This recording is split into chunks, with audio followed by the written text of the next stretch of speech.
নমস্কাৰ বন্ধুসকল, আপোনালোকক প্ৰফেশ্যন আসাম ইউটিউব চেনেলৰ স্বাগতম জনাইছো। তো বন্ধুসকল, আজি আপোনালোকৰ কাৰণে লৈ আহিছো আৰু এটা ভিডিঅ'। এইটো ভিডিঅ' ব্যাকৰণৰ পৰাই ক্লাছ ৩য় মান আৰু ৪ৰ্থ মানৰ কাৰণে ব্যাকৰণ যিসকলে ৩য় মান আৰু ৪ৰ্থ মানত পঢ়ি আছে তেওঁলোকক আপোনালোকে কেনেকৈ শিকাব লিংগ। যে আমি সকলোৱে জানো যে যি চিহ্নৰ দ্বাৰা বা যি চিহ্নৰ দ্বাৰা আমি মতা বা মাইকী চিনিব পাৰো তাকে লিংগ বুলি কোৱা হয়, বা সেই ধৰণটোকে লিংগ বুলি কোৱা হয়। যেনেকুৱা ৰহিম এজন ল'ৰা, যেতিয়া লৰা শব্দটো যেতিয়া লগাই দিয়া হৈছে লৰাটো আমি গম পাওঁ যে এইটো পুংলিংগ।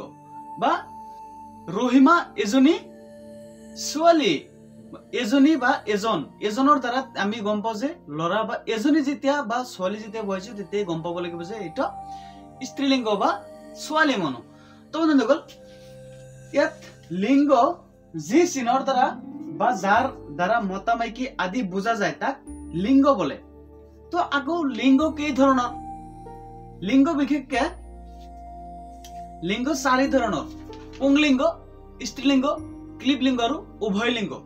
তো বন্ধুসকল, লিংগ হল 4 ধৰণৰ। লিংগ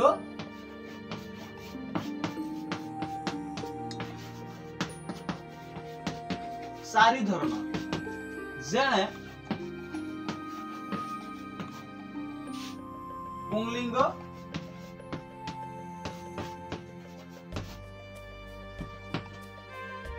স্ত্ৰীলিংগ,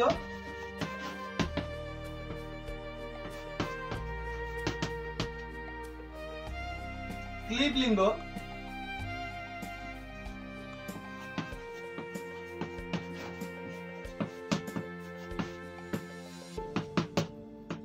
আৰু উভয়লিংগ।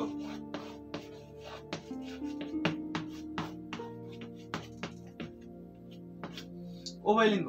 তো এই 4 ধৰণৰ হল লিংগ। তো বন্ধুসকল, ইয়াতে আমি গম পাওঁ যে পুংলিংগ কাক বোলে? যি চিহ্নৰ দ্বাৰা বা যি শব্দৰ দ্বাৰা আমি পুংলিংগ চিনাক্ত কৰিব পাৰো বা যাকে মতা বুলি চিনাক্ত কৰিব পাৰো সেইটো হল পুংলিংগ। যেনেকুৱা কৰিম এজন ল'ৰা, ৰহিম এজন ল'ৰা। তাৰপিছত স্ত্ৰীলিংগ কাক বোলে? বা যি চিহ্নৰ দ্বাৰা বা যি শব্দৰ দ্বাৰা আমি স্ত্ৰী লিংগটো চিনাক্ত কৰিব পাৰো, লিংগটো স্ত্ৰী হয়, মাইকী হয়, সেইটোকে কি বুলি কোৱা হয়? স্ত্ৰীলিংগ বুলি কোৱা হয়। যেনেকুৱা ৰহিমা এজনী ছোৱালী। বা গাই গৰুৱে গাখীৰ দিয়ে, গাই গৰুৱে গাখীৰ দিয়ে, এইটো এটা স্ত্ৰীলিংগ, গাই গৰু। তাৰপিছত ক্লিবলিংগ কাক বোলে? ক্লিবলিংগ এনেকুৱা হয় যে যাৰ দ্বাৰা মতা মাইকী চিনিব বুজিব নোৱাৰি তাকে ক্লিবলিংগ বুলি কোৱা হয়। যাৰ দ্বাৰা মতা মাইকী চিনিব নোৱাৰি বা বুজিব নোৱাৰি তাক ক্লিবলিংগ কোৱা হয়। যেনেকুৱা ফল, ভাত, ঘৰ, কিতাপ ইত্যাদি। ফল, ভাত, কিতাপ, ঘৰ ইত্যাদি এইবিলাক হল ক্লিবলিংগৰ ভিতৰত। তাৰপিছত উভয়লিংগ। উভয়লিংগ কাক বোলে? যাৰ দ্বাৰা আমি উভয় লিংগকে ধৰিব, মতা বা মাইকী উভয় লিংগকে বুজোৱা হয়, বা যিবোৰ শব্দৰ দ্বাৰা মতা মাইকী ক্লিবলিংগ সকলোৱে বুজোৱা হয় তাকে কি বুলি কোৱা হয়? উভয়লিংগ বুলি কোৱা হয়।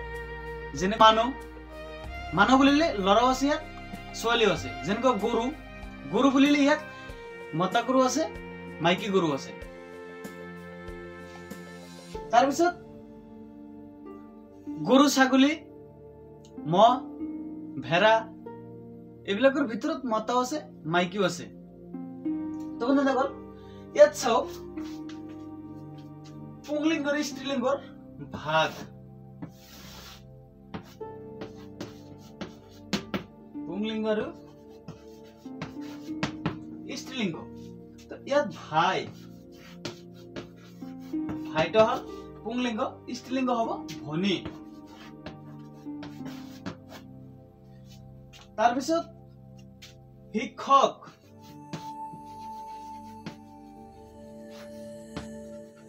স্ত্ৰীলিংগ হব শিক্ষয়িত্ৰী।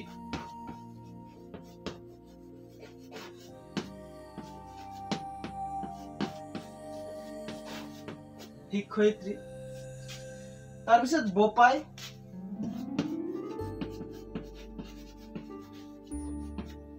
আই। পুংলিংগৰ ভিতৰত দেউতা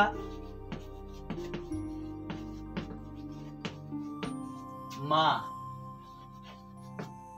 এইবিলাক হল পুংলিংগ আৰু স্ত্ৰীলিংগ।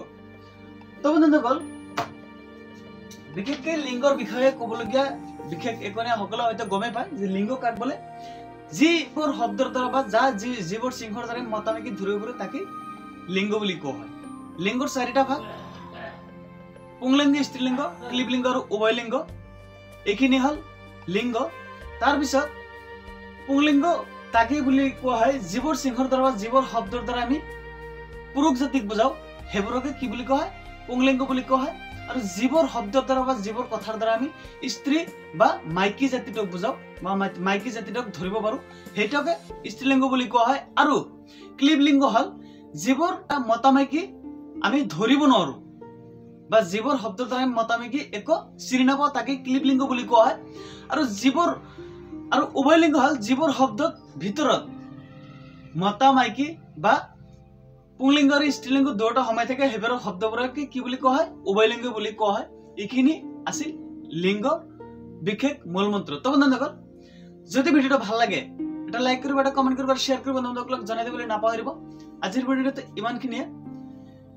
আৰু আপুনি যদি এইটো চেনেলত নতুন হৈ থাকে তেনেহ'লে চেনেলটো সাবস্ক্ৰাইব কৰি বেল আইকনত প্ৰেছ কৰি ৰাখিব। আৰু আমাৰ ফেচবুক পেজটোৰ নাম হ'ল ইন্দ্ৰদুল জোনাই, তাত যে আপোনালোকে ফলো কৰি আহিব। তো দেখা হ'ব নেক্সট ভিডিঅ'ত। চাই থাকিব, সুস্থ থাকিব, সবল থাকিব। Bye bye.